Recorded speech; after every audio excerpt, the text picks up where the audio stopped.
چاہتے ہیں، ذلیل کرنا چاہتے ہیں، تو پھر اپنے دل سے پوچھئے، اس سے سلو نہیں ہوتی ہے۔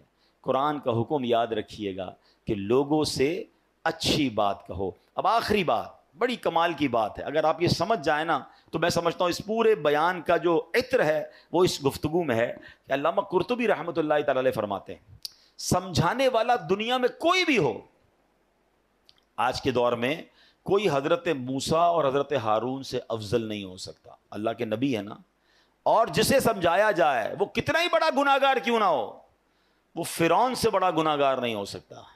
بات سمجھ آ رہی ہے؟ یعنی آج اگر کسی کے ساتھ آپ کو پرابلم ہے، کتنا ہی اس نے آپ کو کیوں نہ ستایا ہو، کتنا ہی وہ غلط آدمی کیوں نہ ہو، گناہوں میں وہ فرعون سے بڑھ نہیں سکتا۔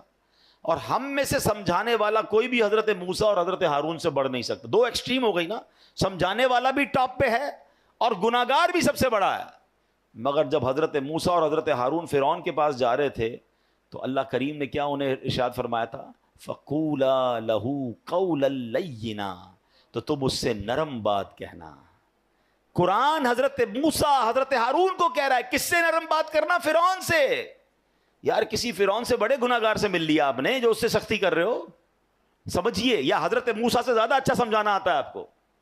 اتنی دو ایکسٹریم مل رہی تھی، مگر آرڈر کیا تھا کہ نرمی سے بات کرنی ہے، پیار سے بات کرنی ہے۔ اللہ اکبر۔ اب یہ بات آپ سمجھ لیں، اگر آپ سمجھانا چاہتے ہیں یہ سختی سے نہیں ہو سکتا، آپ لڑنا چاہتے ہیں پھر وہ آپ کی مرضی ہے، وہ پھر آپ اللہ کو جواب دیں کہ آپ لڑائی جھگڑے والے ہیں۔ اگر آپ کے مائنڈ سیٹ میں یہ کہ یار اس بندے کی غلطی دور کرنی ہے یا اس کو ٹھیک کرنا ہے، اس کی تربیت کرنی ہے، آئندہ یہ نہ کرے، تو یہ کام نرمی سے ہوگا، سختی سے بگڑنے کا چانس ہے، دشمنیاں ہو جاتی ہیں۔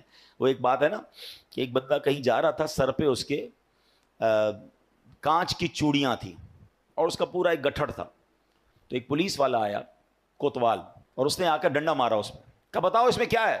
کہتا صاحب تھوڑی دیر پہلے تو چوڑیاں تھیں، اب تو کچھ بھی نہیں ہے۔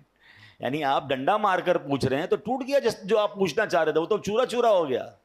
تو ہم بھی بعضوں کا ڈنڈا مار کے جو ہے نا سیدھا کرنا چاہ رہے ہوتے ہیں، کہتے ہیں نا پہلے ہی مٹکے میں سوراخ کر دو، اب جتنا پانی ڈالنا ہے تو پانی نے لیک ہی ہو جانا ہے، پانی بھرنا نہیں ہے، اب آپ ڈالے جائیں پانی، اب آپ سمجھاتے جائیں، پہلے تو سوراخ کر دیا آپ نے، کسی کو گالی دے کر ڈانٹ کر ذلیل کر کر اب بٹھا کے سمجھا رہے ہیں، آپ اس کے مٹکے میں سوراخ کر چکے ہیں، اب ڈالے جائیں، وہ نکل رہا ہے، جو بھی ڈال رہے ہیں وہ نکل رہا ہے۔ تو کاش یہ بات سمجھ آ جائے کہ ہے فلاح و کامرانی، نرمیوں آسانی میں، ہر بنا کام بگڑ جاتا ہے نادانی میں۔ صدقہ خیرات کی بات ہم بہت ساری کرتے ہیں، ٹھیک ہے، آج آپ کو ایک کمال کا صدقہ بتاتا ہوں، 1 روپیہ بھی خرچ نہیں ہوگا۔ غریب لوگ ذرا اور غور سے سن لیں، امیر بھی سنیں، کیونکہ امیر بھی